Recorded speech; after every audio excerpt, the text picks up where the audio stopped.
a sua graça, a sua paixão, o seu amor, que nos motiva a seguir, atuar, servir, apoiar. Mexe no nosso interior para viver, amar, alegrar e compartilhar. Esse sangue derramado na cruz do Calvário que nos limpa, nos salva, nos lava. Jesus é o nosso Rei.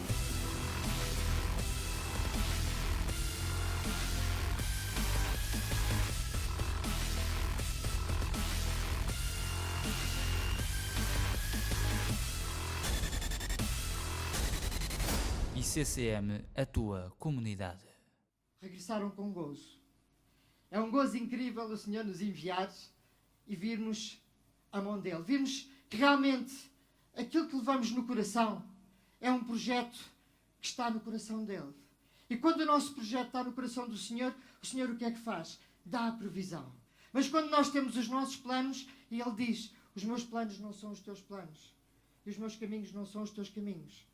Mas quando o Senhor nos envia e o nosso plano, ele diz sim, esse plano me agrada.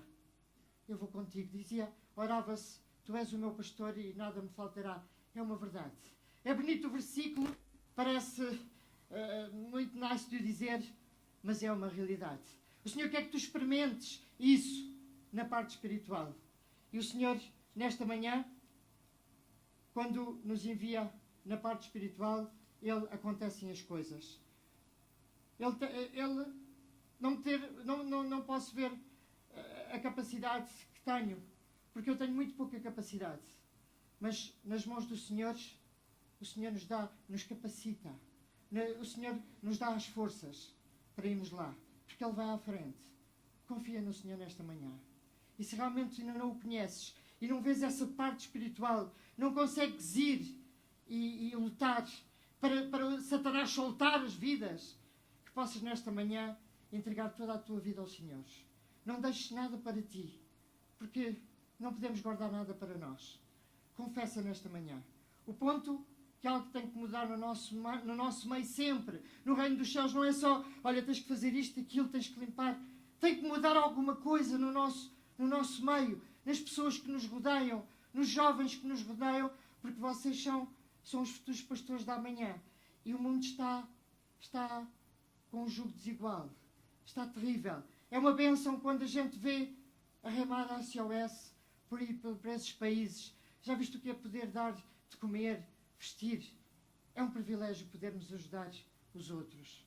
Não sei se sentes isso, se sentes essa unção, esse óleo do Senhor de querer usar, essa paixão de não ficares indiferente às coisas que acontecem à tua volta. Não é só o trabalho do dia a dia, abrir a loja, fechar a loja e trabalhar, fazer isto, aquilo, o computador. Há mais do que isso, meu irmão e minha irmã, meu amigo e minha amiga, para aqueles que ainda não aceitaram o Senhor.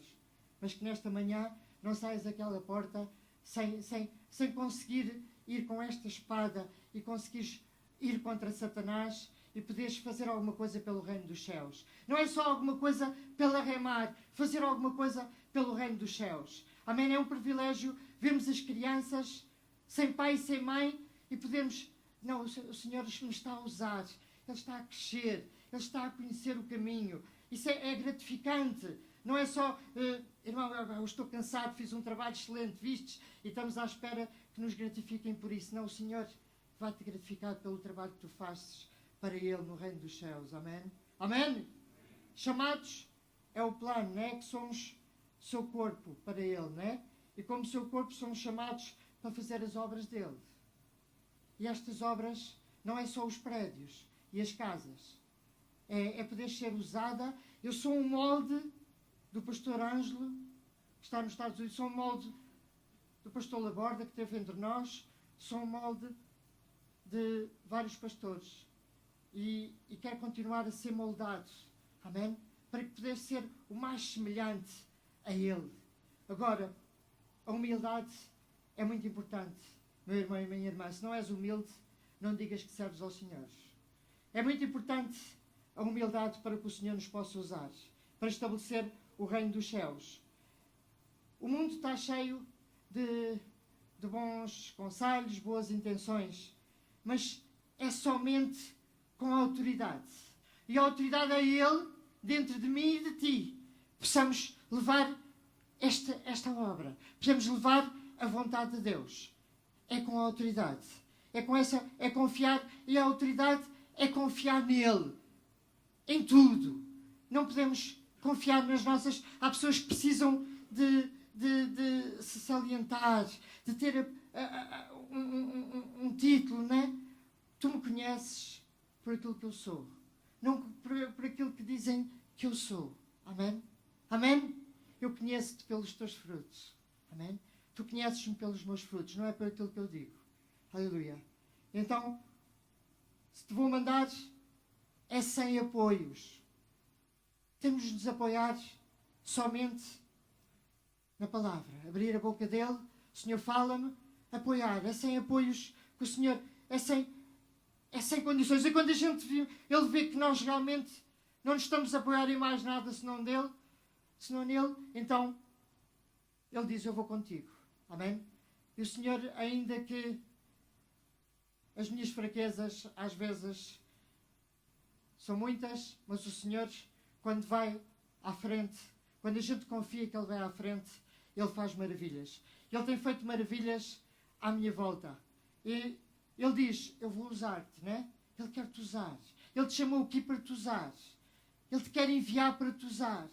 Então confia que Ele vai te capacitar. Não temas. Confia. Então, geralmente a gente diz, olha, eis-me aqui, mas na hora envia aquele, né? Então, irás. Ele diz, então vai com as tuas capacidades, vais com os teus recursos, e quando chegar àquela altura, não vais experimentar o meu poder. Não vais conseguir ver a minha manifestação em ti. Vai com a tua... Vou lá ver como é que é. Vou lá ver porque os outros vão. Então, não vais experimentar realmente as maravilhas de Deus na tua vida. Não vais experimentar a capacidade que Deus te dá em diversas situações. Que são muitas. São muitas. O mundo neste momento está muito difícil. Tu vês a quantidade de gente, milhares e milhares de gente, de refugiados. Vai haver mais. De pessoas que precisam da direção de Deus. E se tu não tiveres realmente nessa parte espiritual, se tu não conheceres realmente o Senhor, se tu não quereres ser usado nessa parte, não vai acontecer. Não vais ver as maravilhas de Deus. Vais poder trabalhar, vais poder realmente... o ministério é grande, é maravilhoso, vais poder fazer muitas coisas, mas essa parte, minha irmã e meu irmão, é a parte especial deste ministério. Sermos sal. Sermos sal. E o sal serve também para as estradas, na neve, por causa dos acidentes. E há tantos jovens que têm tantos acidentes, não é? Por se desviarem do Senhor. Se não fores sal, se fores insípido, se não tiveres esse sal do Senhor, então é muito difícil poderes ir e dizeres, não, fui, o Senhor me enviou e nada me faltou. Amém? Amém? Então, diz que se Ele é por mim, quem é contra mim, não é? Quando vais na autoridade dEle, os demónios sempre reconhecem o nome do Senhor em ti. Porque vais nessa e dirão, cuidado, e veio o António, a Joana, a Maria. Eles reconhecem a autoridade que há em ti.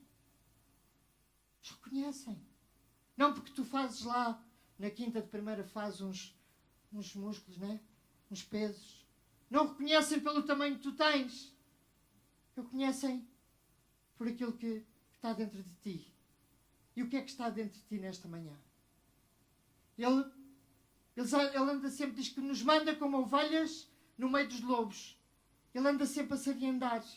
Mas quando estamos unidos, quando o corpo está unido pelas suas juntas, pelo amor, quando unidos um só, dois, três, não vão fazer nada numa comunidade ou num país. Temos que estar todos unidos. Amém? Considerando sempre o próximo maior a nós mesmos. Amém?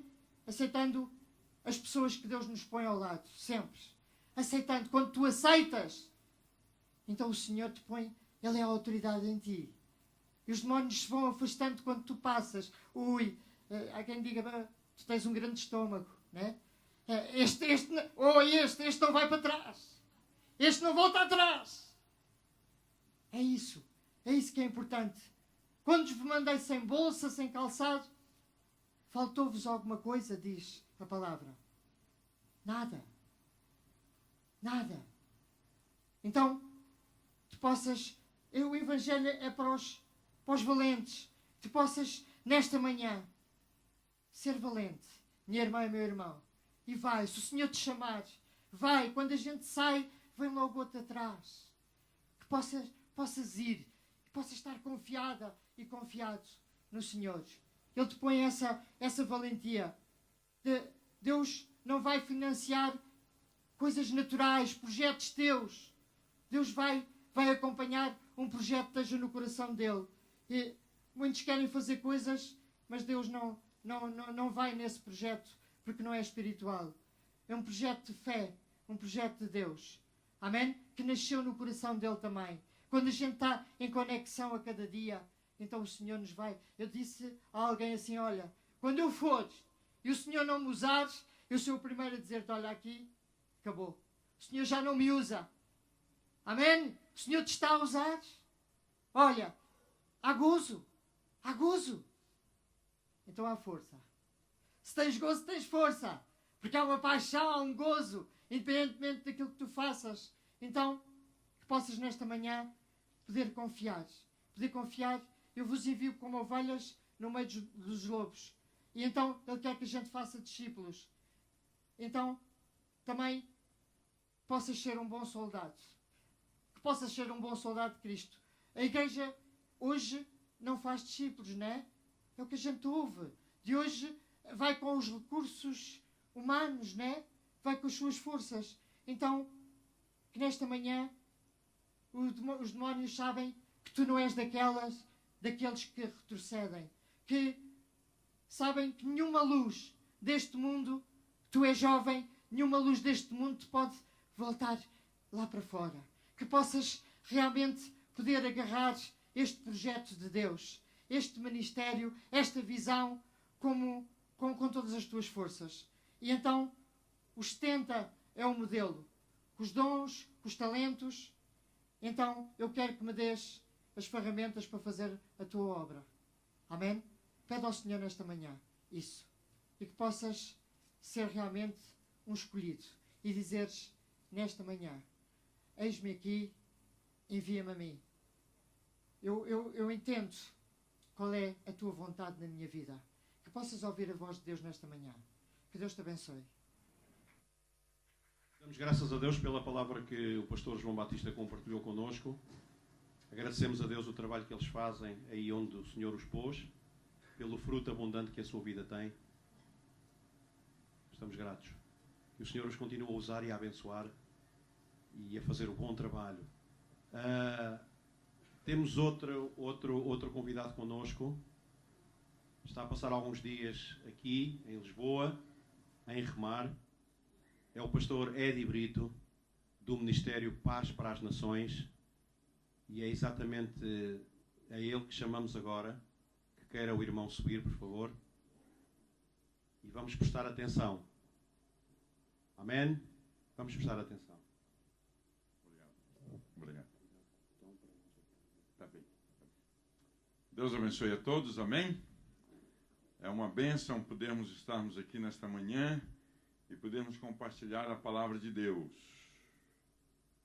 Tenho sido muito bem tratado, não tenho motivo de reclamações, tenho a impressão que a felicidade mora aqui na Remar. Amém? Poxa, mas ninguém fala nada? Hã? Eu estou a dizer que eu tenho a impressão que a felicidade mora aqui na Remar. Ah, pronto, eu não estou sozinho. Amém.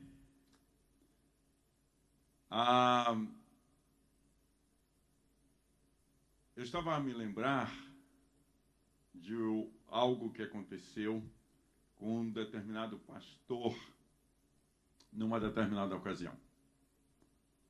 Esse pastor, ele resolveu entrar num shopping center para comprar alguma coisa. Mas ele estava também com muita pressa. E ele, ao passar numa loja que vendia artigos cristãos, ele viu que algo estava em liquidação, que era um CD que ele muito queria comprar. Aí ele falou, eu estou com tanta pressa, mas eu vou parar para me comprar esse CD e vou mesmo agora, né, comprar e entro ali, pago e já vou embora. E foi o que ele fez. Ele entrou naquela loja de artigos cristãos, comprou aquele DVD com cânticos evangélicos, cristãos e tudo mais, e se dirigiu para o estacionamento do shopping center. Quando ele chegou lá, ainda com dinheiro na mão, entrando no carro, ele olhou e disse, oh, não, isso não poderia ter acontecido, meu Pai do céu. A caixa me deu totalmente o troco errado e ela me deu mais do que ela supostamente teria de me devolver em troco. Eu tenho certeza que todos aqueles que trabalham em lojas aqui, nunca aconteceu isso com vocês, né? E então, quando ele olhou aquele dinheiro, ele disse, isso daqui é muito mais do que ela tinha me devolver. E agora eu já tenho meu compromisso em poucos minutos e que vou ter de voltar lá, devolver o que ela me deu a mais, isso vai me atrasar. E ele precisava tomar uma decisão. Ele precisava ali tomar uma decisão de acordo com os princípios, os valores que ele tinha em sua vida. E ele, então, decidiu voltar àquele shopping, aquela loja, e chegou lá com a caixa, né? E disse, querida, você me deu trocos a mais. Você me deu muito mais. Ela disse, não, eu não me enganei, não. Eu fiz isso de propósito. Mas como assim? Eu estive na sua igreja no domingo passado.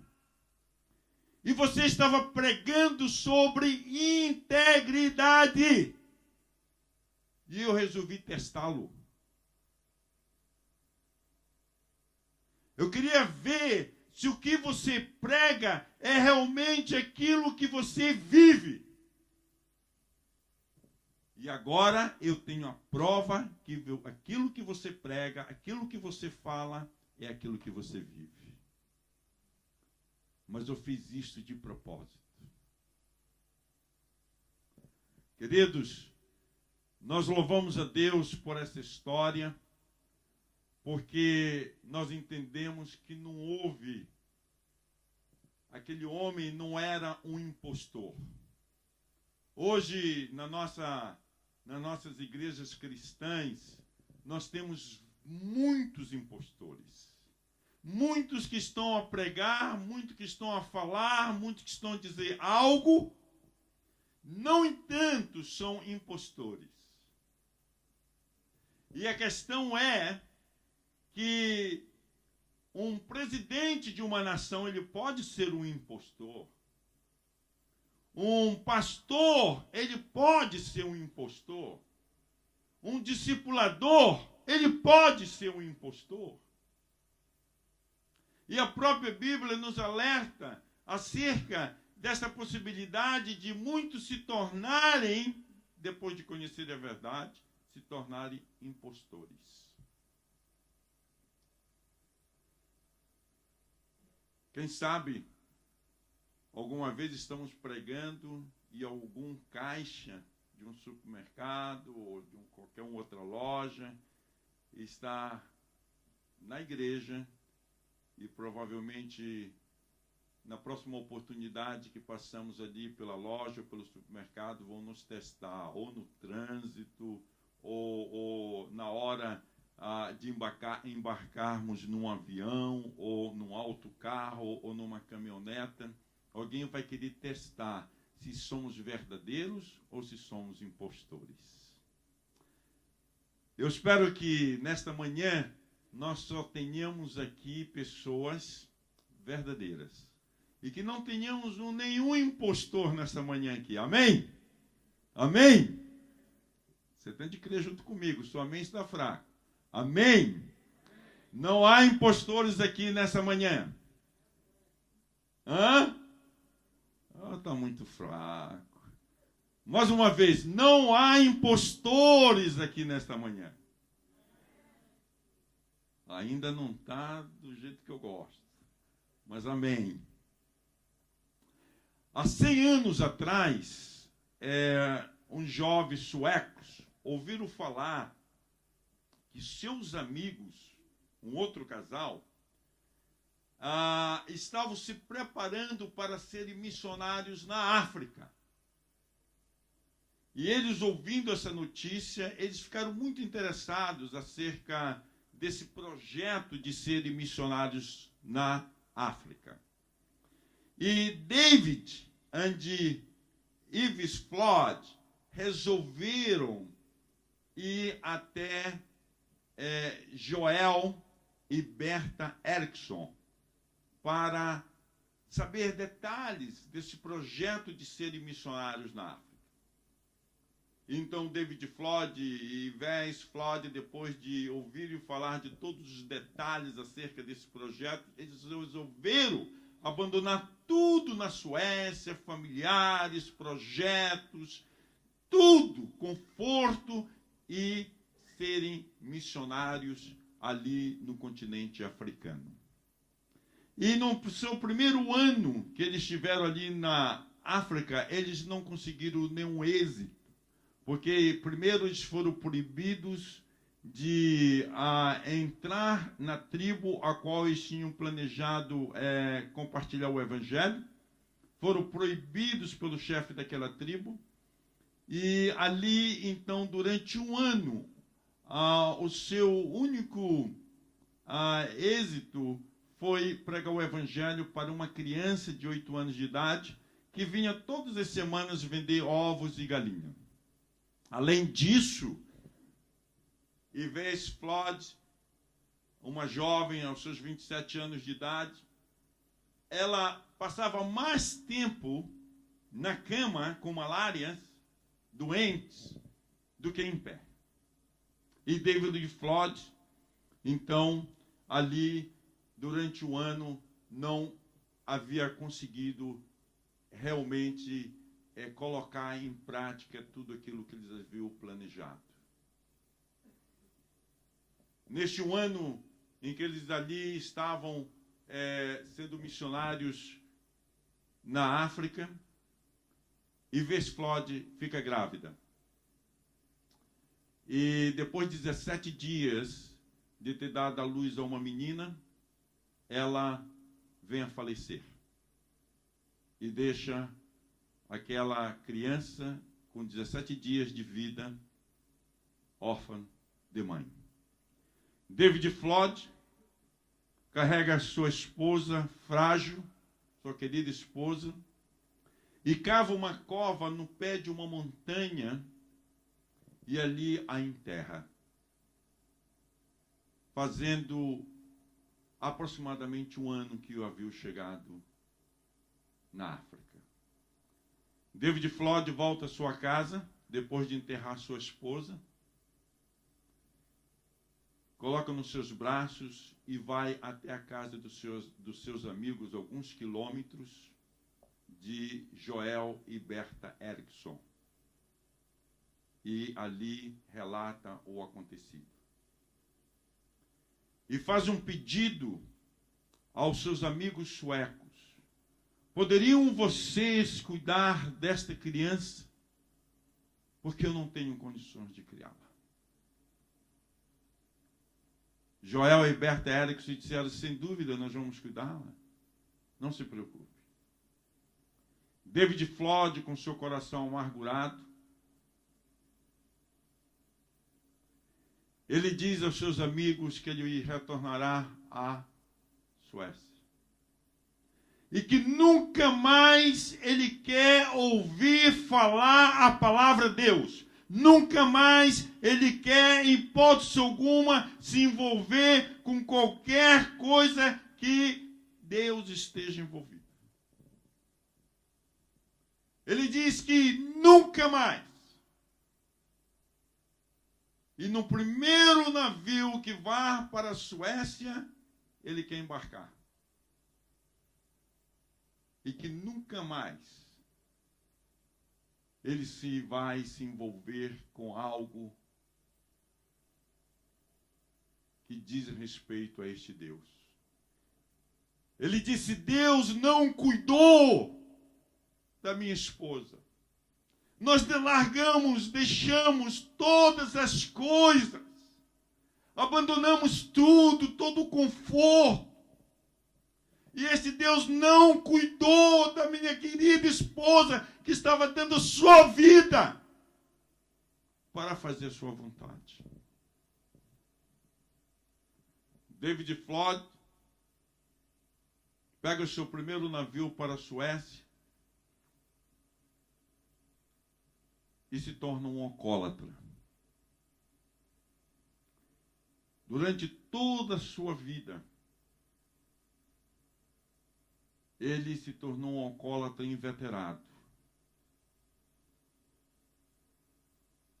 E ele, ali, criando uma segunda família, ele colocou uma regra. Que naquela casa era proibido falar a palavra de Deus.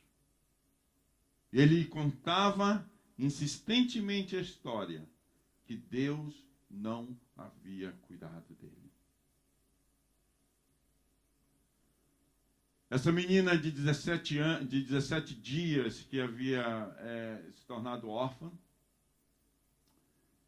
e agora estava nas mãos dos seus amigos na África, chamado Joel e Berta Erickson, que a cuidavam. Passado 8 meses, os pais adotivos de Annie, era o nome da menina, ou Andy, vieram a falecer, supostamente envenenados por uma tribo ali na África. E novamente, essa criança que já havia se tornado órfã de mãe, agora se torna órfã de pais adotivos, depois de 8 meses. David Flood nunca mais teve notícia da sua filha que deixou na África. Esta criança chamada Andy, filha de Evis Flood e David Flood, agora passa a ser cuidada por missionários americanos, chamado Arthur e Ana. E eles então cuidaram desta menina que havia ficado órfã de mãe, de pais adotivos, tinha um pai alcoólatra, e agora eles estavam a cuidar desta criança. Passados 3 anos, eles tinham de voltar aos Estados Unidos para poder, então, dar relatórios do seu trabalho missionário na África. Eles aprenderam a gostar tanto desta criança chamada Andy, que, estando aos Estados Unidos e nos próximos dias teriam de voltar à África, eles resolveram não voltar à África por causa daquela criança, porque eles temiam que ao voltar à África, sem ter um documento de que eles eram os pais adotivos legalmente, eles poderiam enfrentar dificuldades com os documentos que eles não tinham dessa adoção. E Arthur e Ana, missionários, resolveram não mais voltar para a África por causa de Andy, porque eles não tinham os documentos que comprovavam que eles eram os pais adotivos, legalmente. E Andy foi criada nos Estados Unidos e fez o colégio, e então chegou um período que ela terminou seus estudos secundários, e ali então ela decidiu ir para uma escola bíblica e estudar. E passar por um treinamento bíblico. E ela, então, ali, ao ingressar naquela escola, ela acabou conhecendo seu futuro esposo, que depois foi o diretor dessa escola.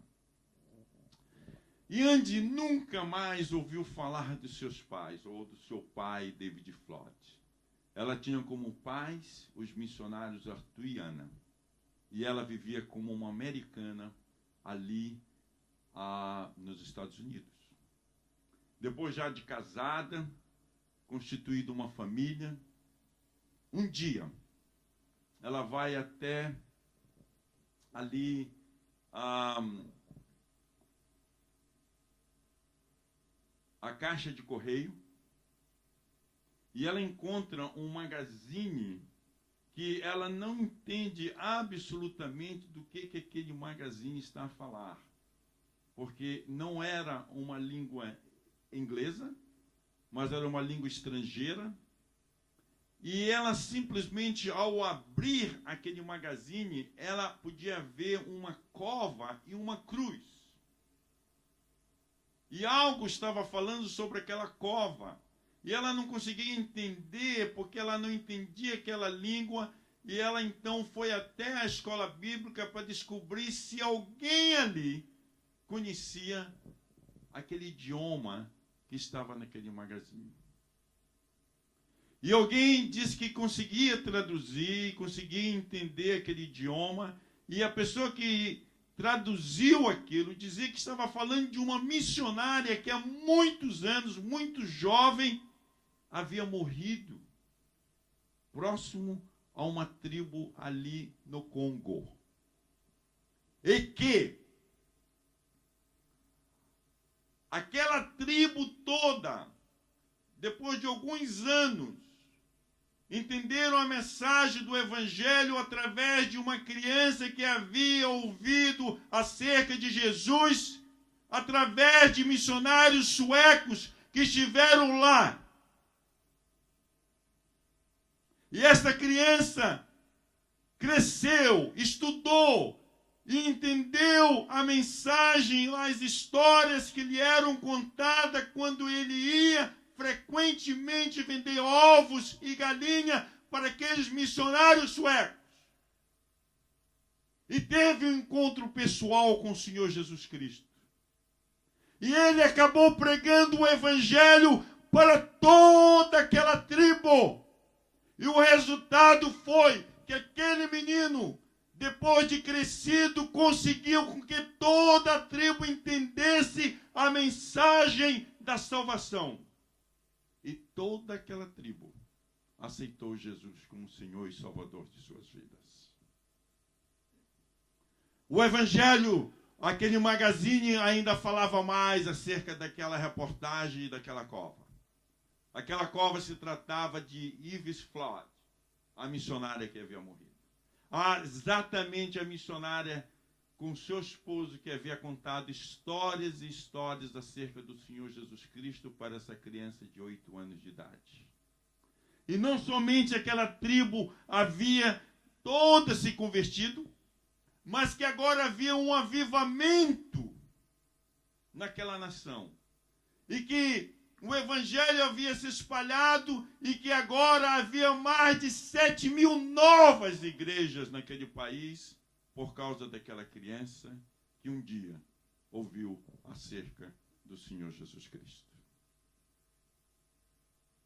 Sem dúvida, depois da tradução daquele magazine que estava escrito em sueco, Andy tinha absoluta certeza que aquela reportagem falava-se da sua própria mãe jovem que havia morrido ali no Congo. Naquele ano, aniversário de casamento de Andy, ela ganhou um presente de aniversário de casamento, uma viagem à Europa. E ela decidiu então que iria à Suécia e iria fazer todos os seus esforços para encontrar o seu pai, David Flood. E ela fez exatamente isso com seu esposo. Foram à Suécia.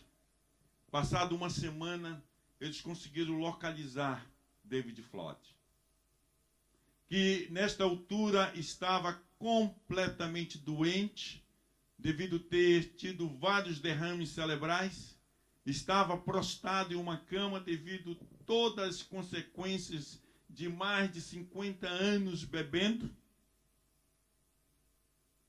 E ali,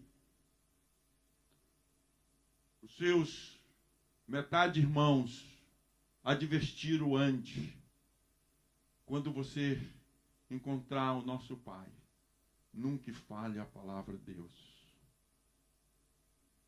Nunca diga nada acerca de Deus a ele. Você vai encontrá-lo em uma cama, prostrado, devido a tantos anos de alcoolismo. David Flood esperava sua filha prostrada naquela cama, sabia que a qualquer momento ela entraria naquela casa. E ela o fez. E quando ela fez, da porta ela gritou pelo seu pai. Ele disse: pai! E invadiu o quarto do seu pai.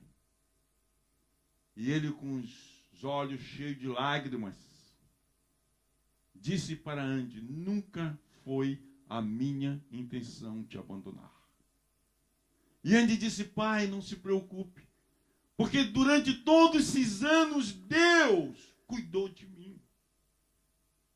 Imediatamente David Flood endurece o seu rosto quando ele ouve ali naquela casa onde ele havia proibido falar a palavra de Deus. E Andy disse: pai, nunca foi em vão o Senhor ter ido à África. Nunca foi em vão tudo que o Senhor fez durante aquele período que o Senhor esteve na África, o Senhor e a minha mãe. Olha o que esse magazine está falando acerca disso. O Senhor se lembra que o Senhor e a minha mãe, todas as semanas, falava para um menino de 8 anos de idade acerca do Senhor Jesus? Contando-lhes histórias. Esse menino cresceu, se tornou um adulto e pregou o evangelho e aquela tribo toda se converteu. E agora não somente isto, meu pai, mas mais de 7.000 novas igrejas vieram a existir através do testemunho desse menino. Naquele dia, David Flood se reconcilia com Deus. E após uma semana, antes de ter voltado aos Estados Unidos, David Flood falece. Morre. Há tempo ainda de se reconciliar com Deus. Esta é uma história verídica. Aconteceu aproximadamente há 100 anos atrás. Queridos, eu gostaria que você abrisse sua Bíblia em Lucas, no capítulo 14, do verso 25 ao verso 27. Queria que você abrisse sua Bíblia ali. E a palavra de Deus diz em Lucas assim: ora, ia com ele uma grande multidão, e voltando-se, disse-lhes: se alguém vier a mim, e não aborrecer o seu pai, a mãe, e mulher, e filhos, irmãos e irmãs, e ainda também a sua própria vida, não pode ser chamado meu discípulo. Não pode ser chamado meu discípulo. Esta é uma palavra muito forte.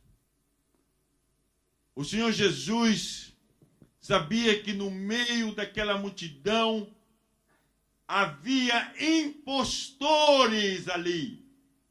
Havia alguém que queria se beneficiar do nome cristão. Queria se beneficiar do nome pastor. Queria se beneficiar do nome discípulo. E ele, voltando-se para aquela multidão, ele disse de peito aberto, destemidamente, em boa voz, ele disse àquela multidão: se vocês não aborrecem a vocês mesmos, não poderão ser chamados meus discípulos. Jesus acaba de fazer uma declaração negativa, confrontando uma multidão. Uma multidão que certamente já caminhava com ele alguns quilômetros, já estava com ele algumas horas. Uma multidão que parecia se simpatizar com todos os seus ensinamentos, mas que agora chega um momento crucial em que Jesus então para aquela multidão e, voltando-se, disse-lhes: se vocês não conseguem aborrecer a vocês mesmos, não poderão ser chamados meus discípulos. Não há dúvida das palavras do Senhor Jesus. Não precisamos levar muito tempo para entender exatamente o que Jesus está a dizer em suas palavras. Caso você tenha uma outra intenção, caso você tenha o plano B, C, D, você está desqualificado para me servir. Se você não consegue ainda provar a você mesmo que você consegue aborrecer a você mesmo, você não está qualificado para ser chamado meu discípulo. A exigência é extremamente grande para a sociedade que nós vivemos e para a sociedade daquela época. Jesus, em suas palavras, ele está exigindo uma fidelidade à prova de todas as coisas. Jesus está dizendo aqui que a salvação é de graça, mas que o discipulado vai custar tudo que você tem em sua vida. Jesus está dizendo que tudo que você tem na sua vida de mais precioso e vai custar isso, o discipulado. Que o discipulado não vai ser fácil. Que segui-lo e ser chamado seu discípulo vai exigir uma prova de que verdadeiramente você entregou tudo aos pés dele.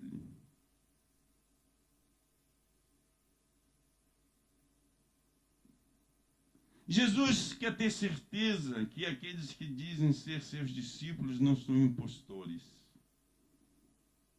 Nós estamos vivendo uma sociedade de impostores. Políticos impostores. Empresários impostores. Médicos impostores. Em todas as áreas da sociedade existem impostores. E o Senhor Jesus quer ter certeza que aqueles que estão a segui-lo não são impostores. E por isso que ele fez essa declaração em Lucas 14, 25, 26 e 27. E hoje, como igreja, nós precisamos ter certeza que não somos impostores. Que não somos uma igreja impostora. E por isso Jesus disse: provavelmente seja fácil aborrecer pai, mãe, talvez fácil aborrecer irmãos, irmãs, mas talvez seja muito difícil diariamente nós estarmos nos aborrecendo a nós mesmos para podermos sermos chamados discípulos do Senhor Jesus Cristo. E esta é a proposta que o Senhor Jesus faz àqueles que querem ser chamados de verdadeiros discípulos do Senhor Jesus Cristo. Queira eu que nesta manhã você possa provar você mesmo. Que você possa ter recordações na sua memória de inúmeras vezes em que você aborreceu a você mesmo. E com alegria, e com todo o prazer, e com toda a felicidade deste mundo, aborrecendo você, você disse, eu quero fazer a vontade do meu Deus. Está me custando muito. Está me custando o meu descanso no final de semana. Está me custando o prazer de eu poder fazer isto, de eu poder fazer aquilo. Está custando o meu prazer de eu fazer qualquer outra coisa que me agrade.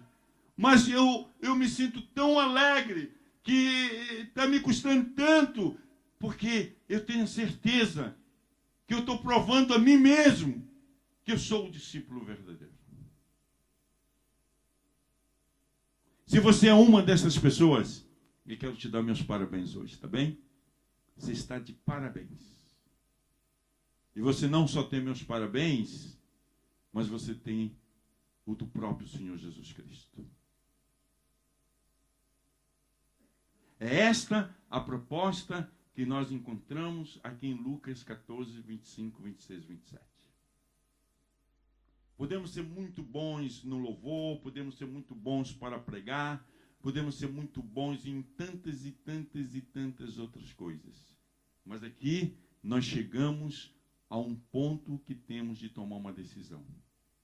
Ao ponto de que nós precisamos verificar se estamos qualificados e se já fomos aprovados e provados como verdadeiros discípulos. Tudo o que nós temos aqui foi provado.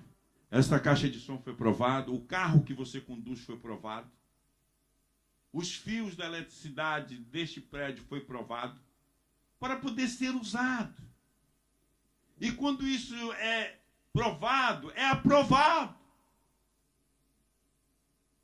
E este processo de sermos aprovados como verdadeiros discípulos é diário.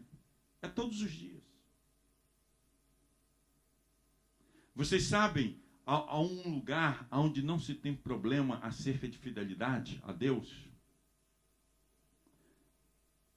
Melhor dizendo, vocês sabem um lugar aonde não tem problemas de fidelidade? É no inferno. Quando o diabo diz lá para os seus demônios, eu preciso de voluntários. É uma briga. Porque cada demônio quer chegar na frente primeiro para se colocar como o primeiro a ser voluntário para o trabalho que o diabo quer fazer. Em muitas igrejas, quando se levanta um desafio para se fazer um trabalho e precisa urgentemente de alguém, as pessoas vão se escorregando nos seus assentos, né? Até desaparecer. Eu não estava lá, né? Olha assim, ainda bem que o João foi. Ainda bem que o João está lá em Moçambique. Era para mim ir. Exatamente. Só que o barato sai caro. Não é verdade? O barato vai sair caro. O João foi lá para Moçambique, eu estou aqui tranquilo, sossegado, né? João está lá, tem malária, tem tudo lá, eu estou aqui em Portugal, ali no Marquês de Pombal, né? Estou ali nos restauradores, e o João está lá em Maputo, comendo poeira, eu estou aqui comendo gelado. Só que esse barato vai sair caro. O João vai chegar mais cedo lá no céu, viu? Você, não sei não. Está complicado. Então, queridos, nós precisamos entender essa proposta do Senhor Jesus em prática.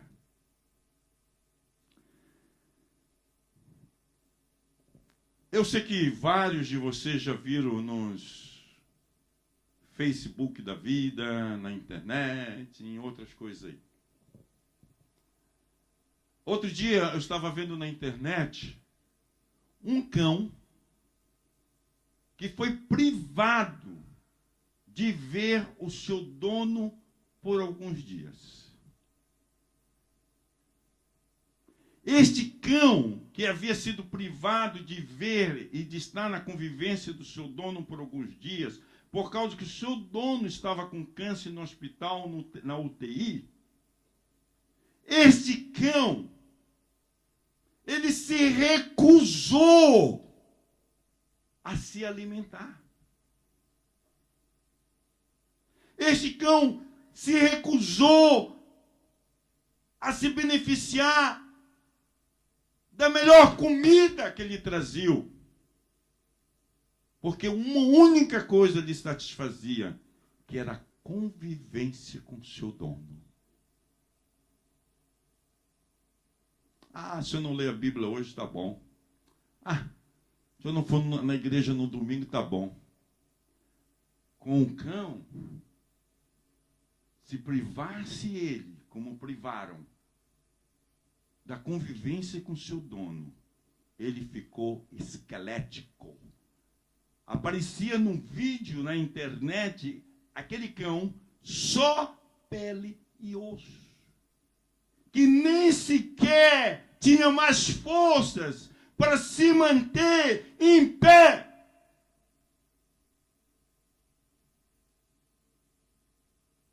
Nem senti falta do culto hoje, não fui? Nem senti falta da Bíblia, faz 15 dias que eu não leio. Aí depois diz, eu sou discípulo do Senhor Jesus Cristo. Eu sou. Veja como é que eu pareço, até com o apóstolo.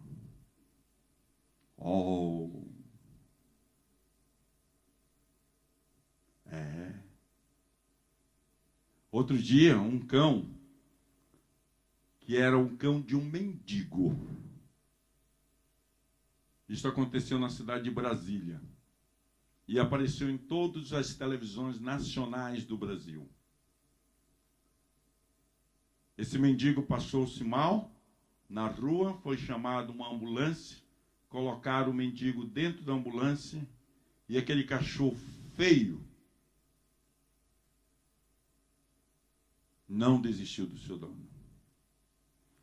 Ele correu quilômetros e quilômetros na cidade de Brasília, porque ele não queria se separar do seu dono. E esse vídeo correu em toda aquela nação brasileira.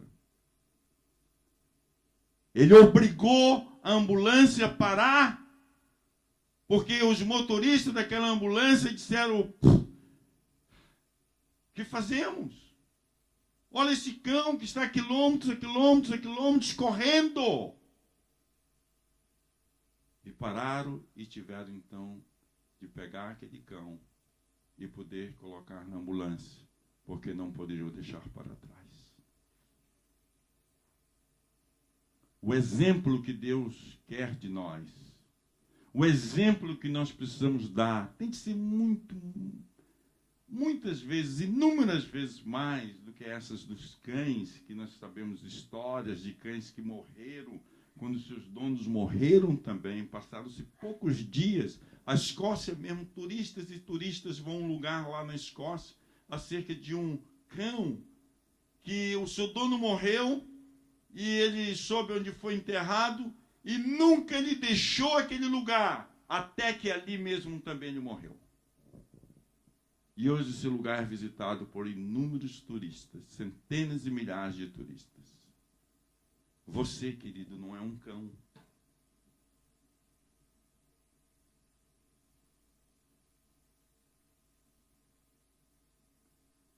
Responda você mesmo agora, nesse momento. Você é um verdadeiro discípulo do Senhor Jesus?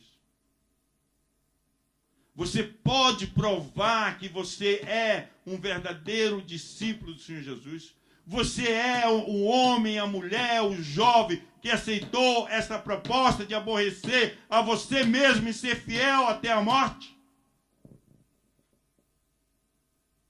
Ou estamos brincando de igreja ou perdendo nosso tempo na igreja? É por isso que o evangelho está vivendo tanto de impostores que as pessoas lá na rua já não estão mais acreditando no cristianismo. Quando falamos do cristianismo, as pessoas dão gargalhada por causa, à custa dos impostores que nós temos nas nossas igrejas. Mas o meu pastor sempre dizia uma coisa para mim. Ele dizia assim: Ed, a prova que existe o verdadeiro é que existe o falso. Então, se existem impostores, existe também o discípulo verdadeiro. E queira eu que você seja um desses. Amém? Amém? Queridos, inúmeras vezes a Bíblia está falando sobre fidelidade de Deus. Terminando a mensagem agora, David Flood, ele não conhecia o quanto Deus era fiel. Muitos dos impostores não sabem a fidelidade que Deus tem em responsabilidade. David Flood viveu 50 anos no alcoolismo, viveu 50 anos vivendo uma vida que poderia ter sido vivida de uma forma diferente, mas viveu dessa forma. Sabe por quê? Porque ele não conhecia a fidelidade de Deus. Eu quero dizer para você nesta manhã, Deus é fiel. Deus é fiel. Não interessa o processo que você esteja passando, mas Deus, Ele é fiel. E Ele provou que mesmo ali, aquela jovem missionária tendo morrido, e ele se sentindo abandonado, Deus nunca deixou de ser fiel. E nunca deixará de ser fiel. Então, quando Deus exige uma fidelidade sua, Ele também se compromete com uma fidelidade com você. Se você não tem sido fiel, se você não tem sido um discípulo verdadeiro, se a sua fidelidade não pode ainda nem ser comparada com a fidelidade de um cão, que hoje você possa fazer um compromisso com Deus, de que a sua vida nunca mais será a mesma a partir deste dia de hoje. Que você estará pronto para se arrepender das suas infidelidades, dos seus descasos.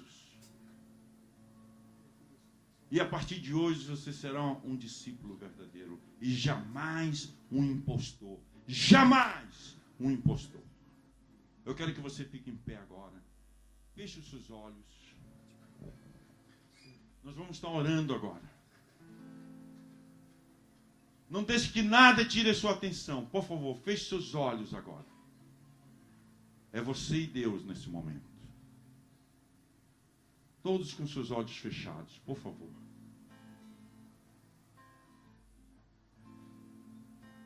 Esse é um momento importantíssimo em que você precisa dizer algo para Deus.